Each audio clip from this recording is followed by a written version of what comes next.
Hi, everybody. Welcome back to Oxtalks. It is Saturday, January 27th, 2024. Hope you guys are having a great weekend so far. Hopefully, spending some time with family and loved ones. I didn't get a show up yesterday. I was intending to, but I was in a class all day, a training class all day long that went basically 8 hours. By the time I got out of the class yesterday late in the day, I ran to the workout. I had dinner plans last night with the family, so when I got back, it was just rushed to clean up and get to dinner. Didn't have a chance to put a show up. But I appreciate the comments I see coming in from not only the recent show, but shows from weeks ago. I still see comments coming in on those. I appreciate you guys watching the shows, subscribing to my channel. Let's continue to build the community that we're building. I appreciate the discourse between everybody on the comments, and not just me commenting, but others exchanging their ideas and views. I think that's really important. It's not a one-sided thing. I'm just opening up the conversation for all of us to have. So please subscribe if you're not subscribed. Please like the videos, hit the thumbs up button and the bell notification. But most importantly, please share these videos with your family and your friends, your coworkers and colleagues, so we can continue to get people to wake up as to what is really happening with this economy, with our political system, with our country. A lot is going on, and unfortunately it doesn't appear to be going in a positive direction right now. Hopefully that will change, but right now we're dealing with reality, and that's what we're going to talk about. So again, thanks again, everybody. Oh, by the way, I got a couple comments from some people about how can they share articles with me or news things. And so I did set up an email. I tried to do another Gmail account. For some reason, I couldn't get it done. So I did set up an old antiquated, I used Yahoo. So Oxtalks at yahoo.com. Oxtalks at yahoo.com is an email address you guys can use. Feel free to send me anything you want to send, and I will do my best to check out your emails and communications and respond to them. And look, in terms of the news stories, I can't catch everything every day. So I need everybody's input so we can make this channel better. We can keep growing this channel and reach more people. So, and I also probably will set up a P.O. box. If anybody wants to mail stuff out, that's fine too. I'll let you know in coming videos about that. But the email is set up. So let's talk about what I think, and I don't think it's being covered too much actually on YouTube stuff, but it's obviously a sensitive topic, but it is what's going on down in Texas right now with this border crisis, and with Governor Abbott, who in the last few days has stepped up and basically said, look, I'm having my National Guard install razor wire. We have to do something to curb the inflow of migrants into our state, and that's the state of Texas. And so he has been aggressively pursuing that. There's been a bit of a pushback, obviously, from the president's administration. And look, this thing is heating up. I can't see anything right now in the news from my perspective that's more important than what's going on right now with Texas. And I saw something a few days ago.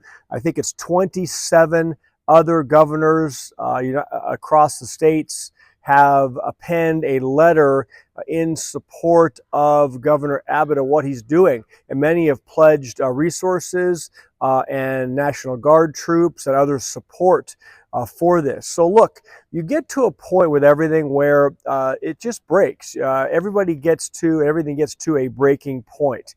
And Texas has said, look, enough's enough, and they are putting their foot down. So let's see what happens. I understand that the current administration has imposed some kind of a deadline on Texas to comply with its demand that it have full access to the border there, that the razor wire and other measures be implemented, be pulled down. And as of I think yesterday, that's not happening. Abbott is digging in, saying, "Look, we are committed to this."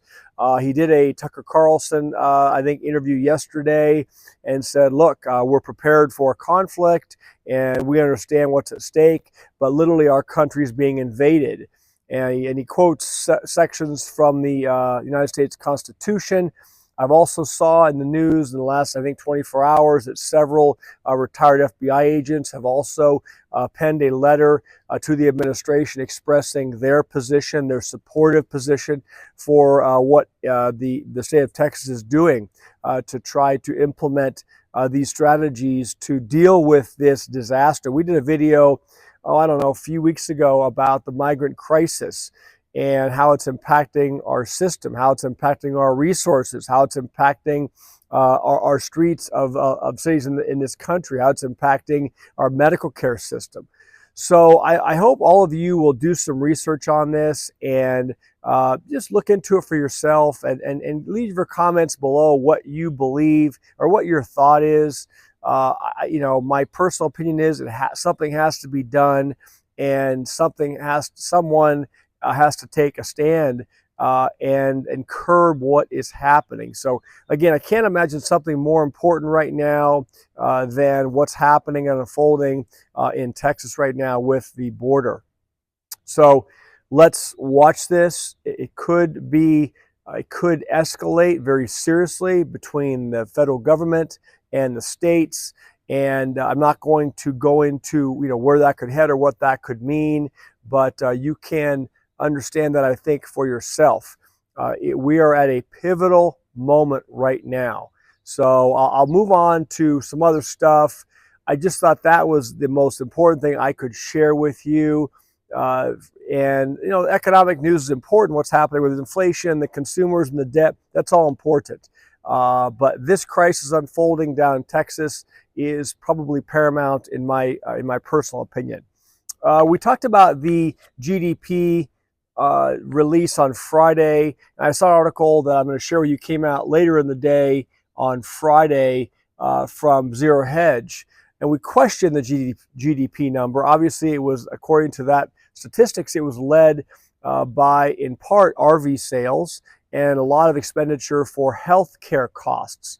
This article says the GDP number was great. There's just one huge problem. It says, earlier today, we reported that according to Biden's Bureau of Economic Analysis, in the fourth quarter, U.S. GDP grew at a torrid 3.3% pace, which was a 5 sigma beat to consensus estimate of 2%, and also came in well above the highest Wall Street forecast.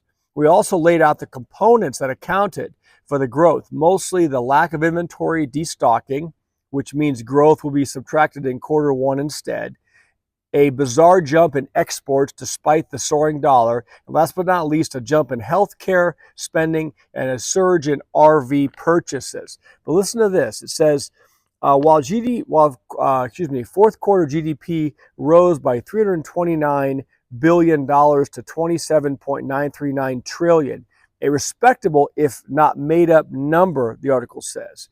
What is much more disturbing is that over the same time period, the U.S. budget deficit rose by more than 50%, or $510 billion. And the cherry on top, it says the increase in public U.S. debt in the same 3-month period was a stunning $834 billion, or 154% more than the increase in GDP. In other words, it now takes $1.55 in budget deficit to generate $1 of growth. And it takes over $2.50 in new debt to generate $1 of GDP growth. So I want those figures to sink in, because we are going backwards.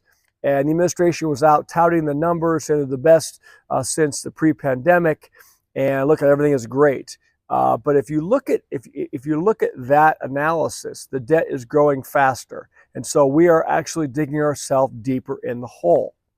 It says cost growth It says GDP growth costs $1.69 in new debt. Excuse me, I'm sorry. Our debt grew by $2.581 trillion last year, it says. This means that every dollar in GDP growth costs $1.69 in new debt, and also means that every new job costs future generations of Americans $957,000. And it says, a reminder that all U.S. jobs created since 2019 have gone to foreign-born workers. So again, we have to put stuff in perspective. The initial knee-jerk reaction is, wow, everything is fantastic. The economy's firing on all cylinders, but the debt is increasing faster than the production and the income. So that's all I wanted to share with you on articles today. I saw some other stuff that I was going to share yesterday. It's not that it's old news now. I'm just not going to go into it. Let's please keep a watch on Texas and what's happening with the border situation. And I'm not going to say standoff, but it's pretty close to a standoff. I'm going to keep the video shorter today. I did not do a workout today, although I've got in my 10,000 steps somehow today. I'm going to do a workout tomorrow morning. It doesn't mean that you guys shouldn't be trying to do something every day. Like I said, just for my regular day today, without doing a workout, I have over 10,000 steps in. Again, that's not a end-all be-all measurement, but it means I'm moving. It means I'm doing something. So please get some cardio in. Please get some steps in. Please, if you can, do some strength training many days of the week if it works for you, for your physical abilities. And again, guys, the diet is so crucial. Please pay attention to what you're eating. The calories in, it's not rocket science. It's calories in, calories out. And if you're not burning the calories, then you have to really, really watch the calorie intake. So I hope the show's been helpful in terms of the content. Again, I'll be back tomorrow, I'm sure, to continue reporting on that. I'm going to continue to highlight what's happening in Texas because it is top of the food chain right now, from my perspective, what's happening. That being said, hope you guys have a great rest of your Saturday, and I'll see you all tomorrow. Okay, bye.